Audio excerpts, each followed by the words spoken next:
I kind of wanted to make a video where I just sit down in front of the camera and talk to you guys about some things. Because I know a lot of you aren't able to watch me on Twitch where I stream live. And I've talked about this stuff a lot over on my Twitch stream. And so I was like, well, I should probably make a video, you know, for my YouTube audience. So here we are, pretty raw video, you know, no funny memes or anything like that. Just me talking to you guys. But I wanted to start the video off with just a huge, I mean, and it from the bottom of my heart, a huge thank you. We just hit 800,000 subscribers here on this channel. And I'm just like literally speechless, man. I don't know. I feel like I can't say thank you enough. I remember when I had 12 subscribers, like literally 12. And I'm grateful every day, you know, for the growth that we've had and the community that we've been building. It's unreal. And I never thought I would be sitting at this moment saying thank you for 800,000 subscribers. I'm trying not to tear up when I say that out loud because I just, I'm just very grateful.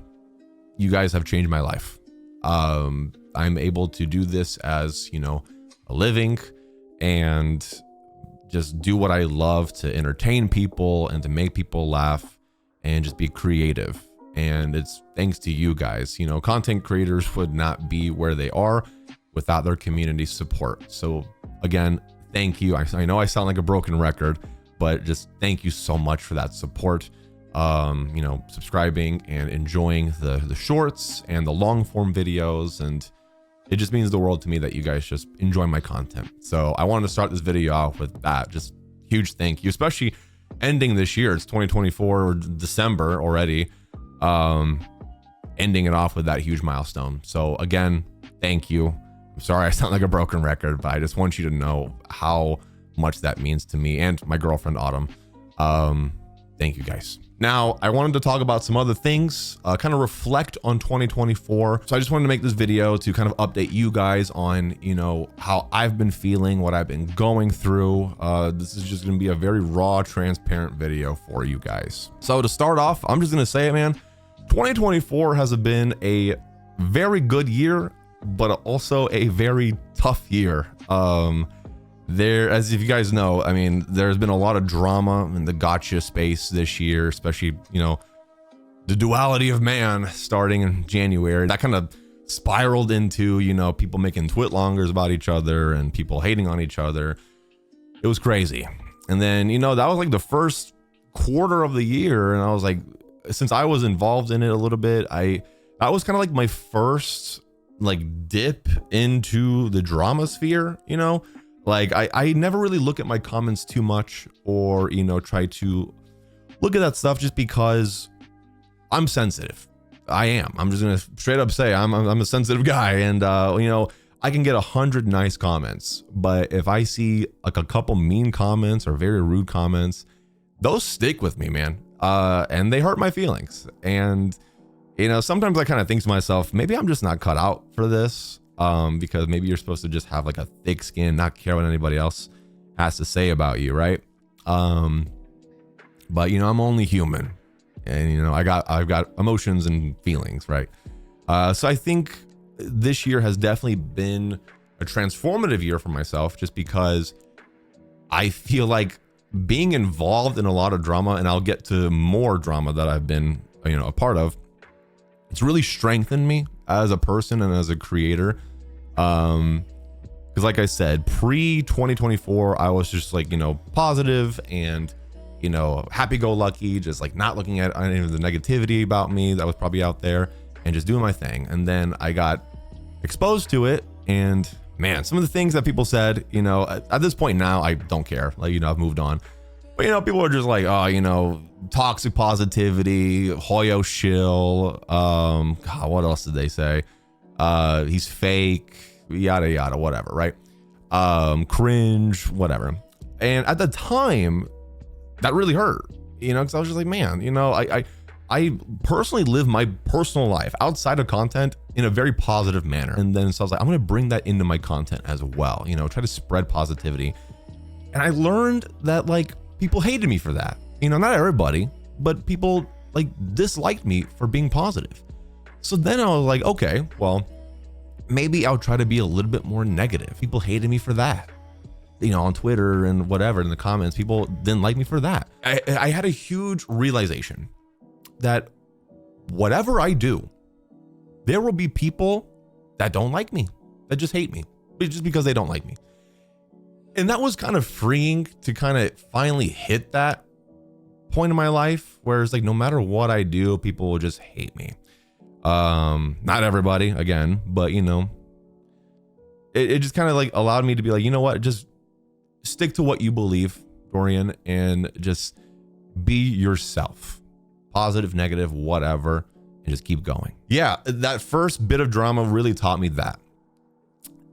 Then I went to Japan and buckle in for this one. So I went to Japan. I had a clip go out where you're able to glitch the game where you can like not have the sensor for Genshin characters. So you can essentially like look up and like see their butt, right? So yeah, I made that clip. If you know, you know, it's actually one of my most viewed clips on all platforms. You know, I think it's like 11 million views on this YouTube channel. And at the time I was like, oh yeah, this is funny. Like, how could Genshin even allow this? Like, this is crazy. I need to share this and post it to the community because it's just like, what the hell? That was my mindset. You know, it wasn't anything weird or creepy. So I just posted it and it blew up. From what I know, YouTube was, I mean, there were some people that were like, what the hell? But for the most part, it was fine. Instagram, I think, was also the same way. TikTok, I'm gonna just come out and say it. TikTok does not like me. I'll just say what they've been saying, right? When that happened, I was getting death threats. I was getting like so many notifications, death threats, mentions, the worst comments ever. This was like something I have never dealt with before. For me, I was like, what did I do wrong? Like legit, I didn't know what I did wrong. And from what I was able to see, I mean, people were telling me to bite the curb, go die. I hope you off yourself. It's things like that. You're a creep. Just the nastiest things. And that was crazy to me. I just did not know what I did wrong. I didn't know what to do. And so I just told myself, okay, I'm just going to keep posting and, you know, whatever. I thought I was canceled. I'm going to be honest with you. I thought I was canceled. And I was like, oh my God, like, what did I do? That was another huge thing that I had to deal with. And it took me a little bit to finally get to a point where I was like, whatever, you know what, like I'm not going to try to explain myself to them because there's no winning. But then like recently, these last few months, and actually a couple of weeks ago, I came across a couple of posts on TikTok because I started scrolling it again, right? There were people on TikTok calling me a pedophile, like saying, and I posted this on my Twitter, so if you know, you know, but they were like, yeah, apparently Doro is into the child characters, and like he said that like Nihida is the tightest character or whatever they said. So I saw this and it got me heated. I was like, what did I do? Like, I have never said that. I would never say that. Like, that is like straight up slander. People keep trying to bring up that TikTok of like the butt glitch is what I call it now. So on Thanksgiving, like a week ago, I was scrolling TikTok and then I came across a hate post. That one had like over 700,000 views. And I was like, oh man, this one blew up. All right. So I was like reading the comments with my girlfriend and yeah, just some really nasty stuff, right? And just like people being hateful or mean and just like hating me. But my point is, it's been a rough year for me. I'm at a point now where I know that there are people on TikTok, a lot, that don't like me. And not even just TikTok, but everywhere, probably on YouTube as well, right? There are probably other creators that don't like me. But this year has been a very transformative year for me. Surprisingly, this hate post that I came across a week ago on Thanksgiving didn't really affect me. And it really clicked in my head because I'm at a point now where A, no matter what I do, people will hate me. But B, with this TikTok clip that I posted almost, you know, in the beginning of this year, I didn't post that to be weird or like a creep, but this vision that people, this image that people have of me on TikTok, they think I'm a creep and that like I goon over all the characters, whatever. I've explained that it's just like for entertainment, guys. Like I play it up, you know, it's like, oh my God, you know, Shalom, and oh my God. I play it up for entertainment, but they, on TikTok at least, from what I've seen, they take that literally. And so they think I'm a creep. But I'm at a point now where it's like, I know who I am. My girlfriend knows who I am. My family knows who I truly am. My friends do, and my community, you know, the people that take time out of their day to hang out with me live on Twitch, or you guys who watch me here on my YouTube channel and actually support me, you guys know who I am. That's all that matters. You know, I'm not gonna sit here and try to convince everybody to like me, because you can't. It's impossible. But I wanted to talk about that a little bit here with you guys and kind of explain, like, you know, behind the scenes, you know, it's been rough. Like, you know, all that hate this year was a lot on my mental, but it also strengthened me. You know, you guys don't really see that in my YouTube videos. Yeah, it was rough this year. That was definitely rough. And yeah, it just really kind of opened my eyes, like, dude, just keep doing what you're doing. You know who you are. You know that you didn't make that clip in a weird, creepy way. If they want to think that, and if those people don't want to like take the time out of their day to, you know, see who I really am and just go along with what people are saying on TikTok and like the hate, let them, dude. So I guess that's kind of like, you know, looking back at 2024, what's happened, but looking forward for 2025 to, you know, let you guys in on what I plan to do.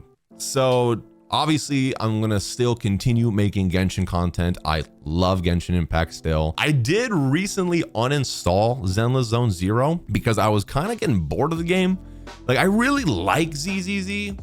The story is just not hitting for me. I finally uninstalled it because, I guess this is my next point, because I've been so overworked with gacha games, right? I've talked about this on my streams as well, but like, I feel like there's so many gacha games and there's more coming, and I just don't have the time, all the time in the world to play all of them. Because obviously Genshin is my main content. That's what my audience, you know, has signed up for. But you know, I still love Star Rail. I've been getting into that game, and I'll talk about that in a second. Wuwa, you guys know Wuwa. I still can't say that name right. Wuwa, I really enjoy that game. I try to make a video, you know, for each update to kind of let you guys know how I'm feeling and, you know, what's new. But yeah, now we have Neverness to Everness coming out here probably pretty soon. And then that Project Mugen that they renamed to, I forgot what they renamed it to, but you know, that game, and then probably more coming along the way. But I'm at a point now where there's just like too many, and I was trying to balance all of the gacha games, and I just couldn't do it. I literally burnt out. I'm burnt out. And it's just too much. Like, no one should be playing this many gacha games at the same time, because these games require your attention and for you to log in every day, right? I only stream 3 times a week. I did bump it up to 4, but that also added to my burnout, especially now starting the F2P account for Genshin. I brought it recently back down to 3 days, which has been helping. Like, that helped so much. And then uninstalling ZZZ also helped a lot with the stress of having just too much on my plate. Because, you know, I don't just stream and make videos. Like, people don't realize, but like behind the scenes, I got sponsorships I got to work on and like business stuff that I got to do. It's like I'm working every day, all day. Every streamer, you know, who does this full time is like busy all the time. People just think you play video games and that's it. No, that's probably like the smallest portion of it. But yeah, so I finally had to like cut back a little bit. Now ZZZ just had, you know, a live stream, and I hear that it was really good. And Miyabi is coming out here soon, I think, so I might reinstall for her. But yeah, the plan is to keep making Genshin content. I'm a ride or die with Genshin, and then when Genshin 2 comes out, if Hoya was smart, I will be there for that game as well. I am heavily invested again into Honkai Star Rail. So I do plan to make more shorts for Star Rail, but starting in 3.0, I do plan to upload at least my playthrough of the Archon quest for, or the Trailblaze quest, I should say, for Star Rail. And then Wuwa as well. I'm gonna try to push out more shorts for Wuwa. And then, you know, still make videos, the updates and stuff as well. I don't know if I'll do that forever, but 2.0 is around the corner and I am very excited for it. So we'll definitely be making videos for that as well. And then ZZZ, I might reinstall it. I don't know if I'll make videos for it, but at least maybe I'll stream it. But I'm trying to not burn myself out, because if I burn myself out, then I will not create content. And that's all I want to do, is create content and make people happy and laugh. That's all I want. But yeah, that's pretty much all I have, you know, written down over here. As to like the future, I'm just gonna keep doing what I'm doing because you guys seem to like it and I'm enjoying what I'm doing. I know for a while I wasn't doing like the fun Genshin quizzes and like guess the Genshin characters and stuff like that, but I'm trying to bring those back, as you can tell, and of course we'll be continuing the F2P account. I have a video cooking up for you guys for next week as an update for the F2P account and what I've learned and the big mistakes that I've been making, because there are some big mistakes that I've been making with that account. But yeah, just more content on that, the building the character in each stream. I still plan to do that as well, because I have a lot of fun with those. That's pretty much it. But again, I just wanted to get on here, you know, just do something raw for you guys and just talk to you, you know, face to face, what I've been going through and, you know, what I plan to do going forward. Again, thank you guys for your insane support over on Twitch and here on YouTube. I would not be here without you. And I am so grateful every day for you guys allowing me to do this. I hope you guys have an amazing weekend. And yeah, I'll catch you guys at the next one.